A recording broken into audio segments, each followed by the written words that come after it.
Guys, I'm just gonna jump in here really quick and let you know that I have a really good update for you guys at the end of this video. It happened right after I finished filming it, so stick around to listen to the really good news at the end. I'm gonna go through with you all the medications that he's on, and I'm gonna start with the ones that he's on his whole life, every single day. And then I'm gonna go on to the new ones that he's on to treat the gas and to treat the worms. Now, before I go through all the medications, I just want to reiterate, I am not a vet, I'm not a vet nurse, I'm not a professional. This is what's been recommended to me by a rabbit savvy vet for Popcorn and for his very specific case. If you have any concerns about your own rabbit, please take them to a rabbit savvy vet and listen to what they recommend. Do not take, this is not advice for your rabbit, this is just advice that's been given to me for Popcorn and for his very specific case. So the first medication that Popcorn is on, it's a medication linked to another health issue that he's had in the past, which was kind of unresolved, unfortunately. So I think it was about 2.5-ish years ago, he decided that he couldn't walk. So, I mean, he was walking, but he couldn't walk very well. For some reason, he wouldn't hop around, he wouldn't walk, and we didn't know what it was. So obviously we took him to the vet, and it seemed that there was a problem with his back. He was in a lot of pain when that area was touched, when his legs were stretched out. He seemed to be in a lot of pain. And the only way to figure out what was wrong with him was to have a CT scan. It was worth it, even though the result was inconclusive. We had the CT scan done, and I had the choice of doing his whole body or just the back half. And I did just do the back half because that's where the problem was. And it turned out that the problem in his back was too small for the CT scan to even show. So unfortunately, we didn't get any results from that scan. And because of that, because we couldn't, we ran blood tests, we did the CT scan, we tried all these different things, and because we couldn't figure out what it was, Popcorn is now on a permanent painkiller for the rest of his life. The painkiller that he's on is gabapentin. He only gets 0.06 of a mil, so it's the tiniest amount. In fact, I'll go and get 1 second. So the amount of gabapentin he's on is literally so tiny, 0.06 of a mil. I'm hoping you guys can see this. So up to the top of that black line, that's all that he's on twice a day. So he gets that gabapentin twice a day to treat his back, and that does keep it at bay. So he's 100% fine now. He walks around, moves around completely normally. I just fear that if he went off that, there would be issues. So we're never going to take him off that. That's just a permanent thing. A lot of people have said to me, oh, what about his liver? I know, like in cats and dogs, when they're on painkillers for a long period of time, it can really affect their liver. That's not really a concern with us, just because of how small the amount is. And it's not a big concern in rabbits in general either. What's good about gabapentin as well is that it comes flavored, and every time I get it, it's like a new flavor, and every time he likes it. So at the moment, I think I've got apple flavor. It doesn't make the process stressful of giving it to him. He actually wants it. So you can see it. I don't know if you guys can see, but he's chewing on the syringe right now, which is empty, but it had gabapentin in it. So he really likes the flavor of it. It's really easy to give to him. It's not a big drama at all. The other kind of medication that he is on as well, I mentioned before, is the auto flush twice a week in both of his ears, just to keep any ear infections away. And the last medication that he's on permanently as well is a probiotic. So those are the permanent things that we do for Popcorn. Now the extra stuff that we got to treat the gas in his stomach, the first one was meloxicam. So meloxicam again is another painkiller.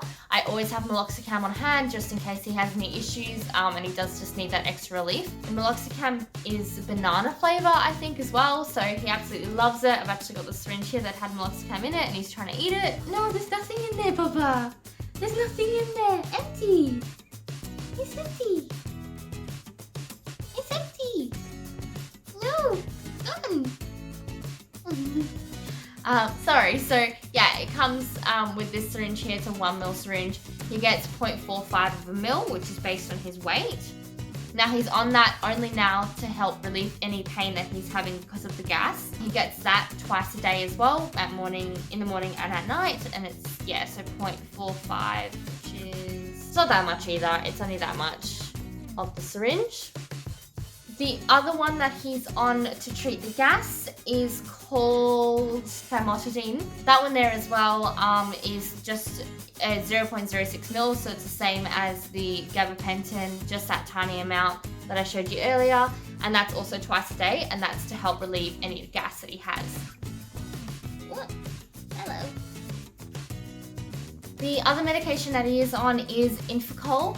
Infocol is actually a medication for human babies, and it helps them relieve gas. We use it in rabbits because it does the same thing for them. So this one here, he actually doesn't like. It is flavored, it's orange flavor, but it's not a very nice orange flavor.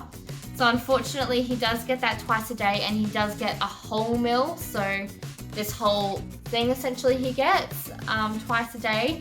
And I do have to hold him down and give it to him forcefully, which I absolutely hate, but we're hoping that it helps relieve this gas. The extra medications that we got to treat his worms that he now has. So it's called fenbendazole, and it's just a medication to help treat the worms that are in his stomach. And he only gets 0.2 of a mil, so only that much up to the top of the black line. He doesn't like this one here. This one actually isn't even flavored, so he really doesn't like it. He only gets it once a day, so it's not too bad. I give it to him with his Infocol in the morning, and he only gets that for 5 days once a day, and then we break for 14 days, and then again for 5 days after that. So we're hoping to see an improvement in his appetite and in his poo by sort of the 5th day of giving him that medication, because hopefully it is the worms that's causing it and he doesn't need a dental. So the 5th day is actually going to be on Saturday. Today is Wednesday.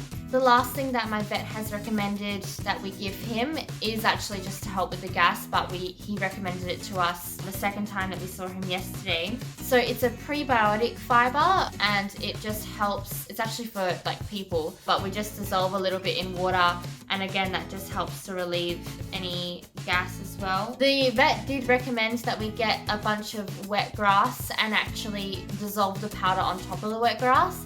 But I tried doing that yesterday, and the powder just went really sticky around the grass. And as Popcorn was trying to eat it, he was kind of like trying to wipe his face because it kept getting stuck like to his mouth and around his mouth.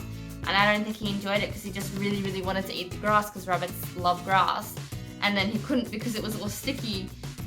So we ended up just dissolving it in some water, and he takes it exactly like the probiotic. He doesn't mind taking it at all like that, so I think that's just the easiest way to get it in him. It is 7 different medications, but it's also 11 doses in total a day. So it is a lot right now. I have actually written myself a checklist so that I make sure I give him everything that he needs throughout the day. If you are enjoying my channel so far, leave a comment down below, like and subscribe. Thank you guys so much for watching, and I'll try and keep you guys as updated as I can. Thank you guys so much.